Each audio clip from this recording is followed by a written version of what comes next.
Ah, je n'aime pas du tout le positionnement de ma caméra. Je ne sais que dire. Bref. Aujourd'hui, on va parler d'un sujet que je déteste. L'humour. Une question qui est difficile et qui m'a été posée par mes élèves. Et j'avoue que j'avais eu énormément de mal à répondre à cette question. Donc du coup, aujourd'hui, j'ai décidé d'en faire une vidéo après avoir analysé mes propres textes, les textes des autres, y compris les textes de mes élèves qui m'avaient fait rigoler. Et pour le coup, on avait fait un atelier d'écriture là-dessus, où on était censé écrire une scène drôle.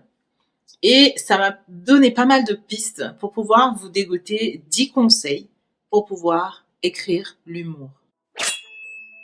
L'humour, c'est une question difficile pour moi pour 2 raisons. Premièrement, c'est inconscient. Lorsque je suis drôle, je ne le fais pas exprès.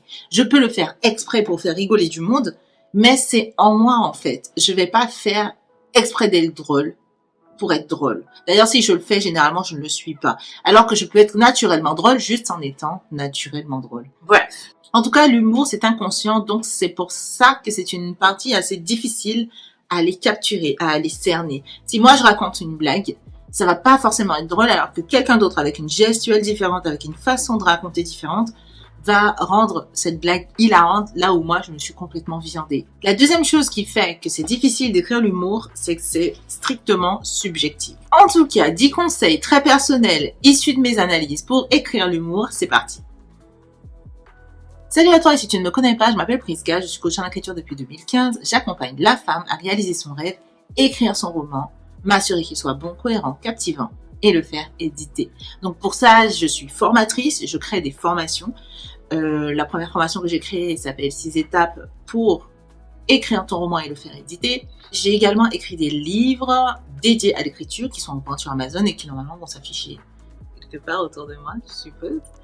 Et si ce type de contenu t'intéresse, je t'invite à t'abonner et à activer les notifications pour être averti de mes prochaines vidéos. Petit 1, repérer les différents types d'humour. Faites attention aux blagues sexistes, aux blagues sur les Arabes, sur les Noirs, pour essayer d'être drôle, antisémite ou autre. Parce que, en fait, ce genre de blague vous fera passer pour un auteur raciste, antisémite, etc.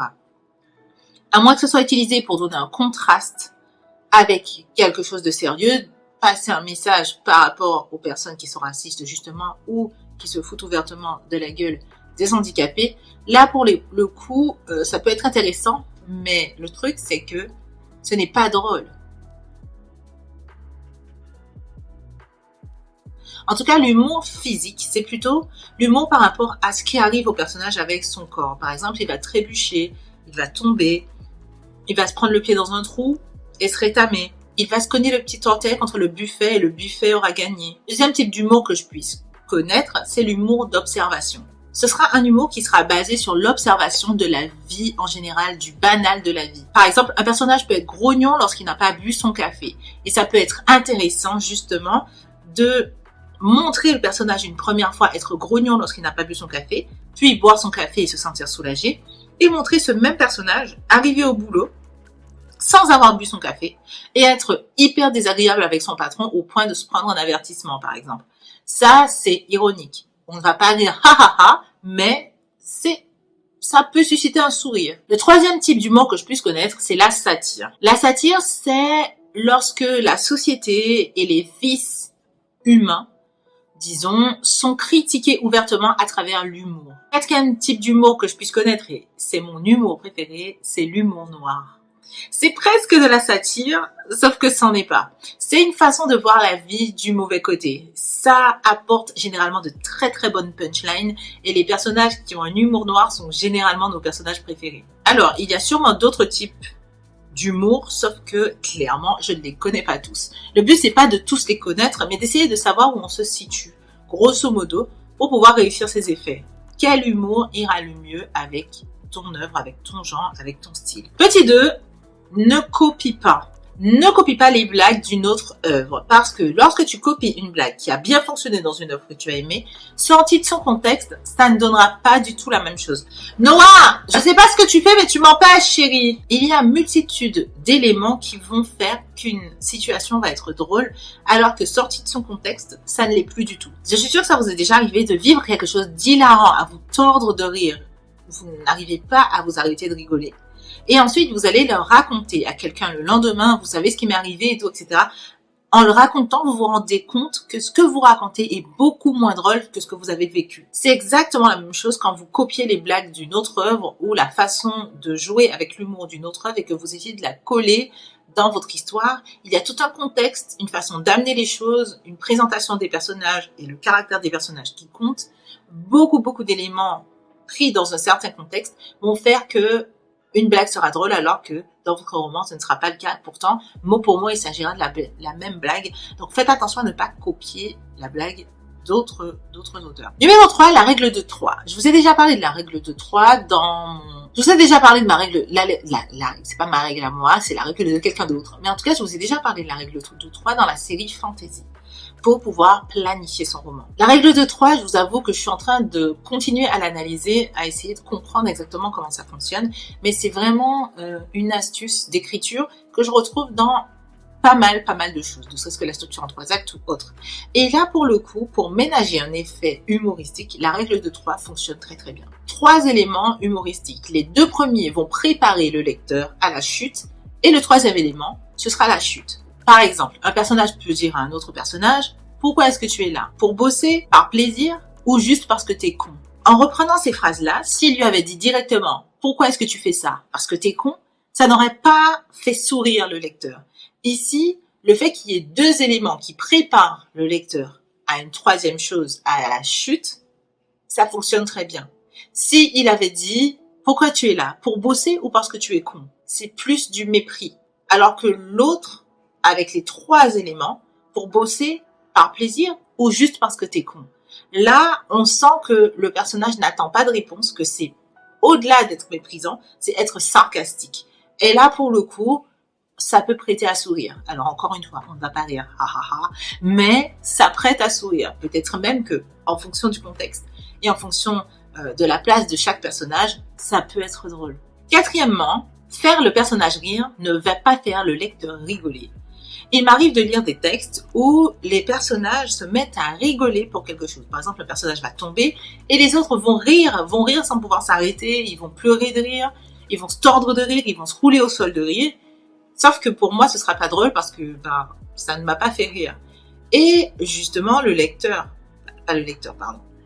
me disait que le fait simplement que tous les autres personnages rigolaient, le faisait rire lui en tant qu'auteur. Sauf que oui, peut-être que ça peut m'arriver de rire avec un personnage qui trouve quelque chose drôle, mais ça ne veut pas dire que le lecteur trouvera cet élément drôle. Ce qu'il faut travailler, c'est l'élément qui va être drôle et non pas la réaction unique des personnages. Faire le personnage rire ne va pas faire rire le lecteur. Ce qu'il faut faire, c'est rendre la situation risible pour que le lecteur puisse rire. Numéro 5, l'hyperbole est ton ami. On l'a vu dans la règle de 3, l'exagération fait rigoler le lecteur. Un personnage qui sera exagérément sincère va finir par devenir comique. On peut trouver énormément de qualités ou de défauts qui soient très exagérés au point que le personnage en devienne presque comique. On va se mettre à apprécier ce personnage d'une façon dont ce serait jamais attendu. Le plus drôle avec les personnages qui sont exagérément quelque chose, c'est qu'ils viennent en contraste, avec un personnage qui est exagérément l'opposé. Par exemple, un personnage exagérément débile, seul, ne sera pas drôle. Mais un personnage exagérément débile, mis en contraste avec un personnage exagérément intelligent, ça va donner un contraste qui va être très drôle pour le lecteur à regarder. Par exemple, si un personnage est extrêmement bavard et que l'autre est extrêmement timoré, l'autre personnage va se sentir acculé. Et si on lui pose la question « Est-ce que tu as passé un bon après-midi ?» il dira qu'il a passé 1000 ans en enfer parce qu'il a parlé 5 minutes avec telle personne. Ça peut être drôle, même si on rira. Je suis censée vous faire une vidéo sur ce qui va être drôle pour le lecteur et chaque fois je vous dis on va pas rire. Numéro 6, les clichés sont tes amis. Les clichés par définition vont amuser le lecteur parce qu'ils ne peuvent pas être pris au sérieux. Les clichés c'est presque de l'hyperbole en puissance, de l'hyperbole personnifiée. En gros, ce sera un personnage qui sera exagérément quelque chose. Par exemple, une groupie, ou plutôt, vous savez, la meuf populaire des lycées, la pom-pom girl, etc. Elle est tellement superficielle que c'en est presque de l'hyperbole. Et exagérer un cliché, ça peut donner au lecteur la sensation que vous êtes parfaitement conscient du cliché que vous êtes en train d'utiliser et que pire, vous l'utilisez à des fins de satire. Numéro 7, la comparaison. Le roi pour faire des métaphores incroyables, c'est Stephen King. Associer deux éléments et les comparer alors qu'ils n'ont rien à voir à la base, c'est comique. Stephen King a écrit une phrase, je ne sais plus dans quel livre. Il disait « il y fait noir comme dans un trou du cul ». Et pour le coup, oui, c'est drôle. Voilà, je sais pas qui ça fait pas rire ici, mais moi, ça me fait rire ce genre de truc. Et lire ça au bon milieu du livre, oups quoi, tu t'y attends vraiment pas. Numéro 8, sois rapide. On dit que les blagues les plus courtes sont les plus drôles. C'est exactement la même chose. Si tu dois introduire ta chute en 2-3 paragraphes, ça ne fonctionne pas. Il te faut une réplique. 1, 2, 3 répliques. Mais si tu dépasses les 5-6 phrases, ça commence à devenir trop. Numéro 9, il faut que ça tombe au bon moment. Je ne sais pas si je vous ai déjà parlé de l'humour qui désamorce une situation. Par exemple, on a toujours une histoire où quelqu'un se fait enterrer et il y a un fou rire qui explose ou à l'église ou pendant la veillée, ou voilà, c'est vraiment un humour qui va désamorcer une situation. On va se servir de l'humour lorsque la crise est passée pour relâcher la pression. Il faut faire attention à ce que l'humour n'arrive pas trop tôt ou que l'humour n'arrive pas trop tard. Il faut choisir le bon moment. Il faut le faire quand ça a du sens. Numéro 10. Demande-toi ce qui te fait rire. Quel type d'humour te fait rigoler? C'est à partir de ça que tu vas devoir baser ton humour. Il faut que ça vienne naturellement. Si tu dois te forcer et réfléchir et prendre des notes de blague à droite, à gauche, ça ne fonctionnera pas. L'humour, c'est instinctif.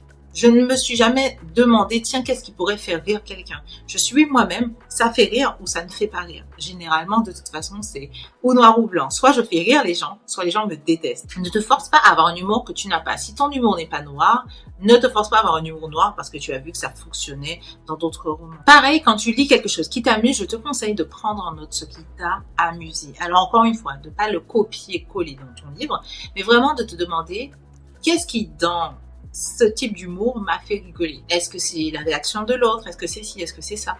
Et du coup, conscientiser ça te fera comprendre quel type d'humour tu aimes et quel type d'humour tu pourras appliquer dans ton roman. Sache une chose, tu ne pourras pas faire rire le lecteur si cette blague ne te fait pas rire toi-même. Voilà les gens, c'est tout pour cette vidéo. J'espère qu'elle vous aura aidé. J'espère que vous l'aurez appréciée.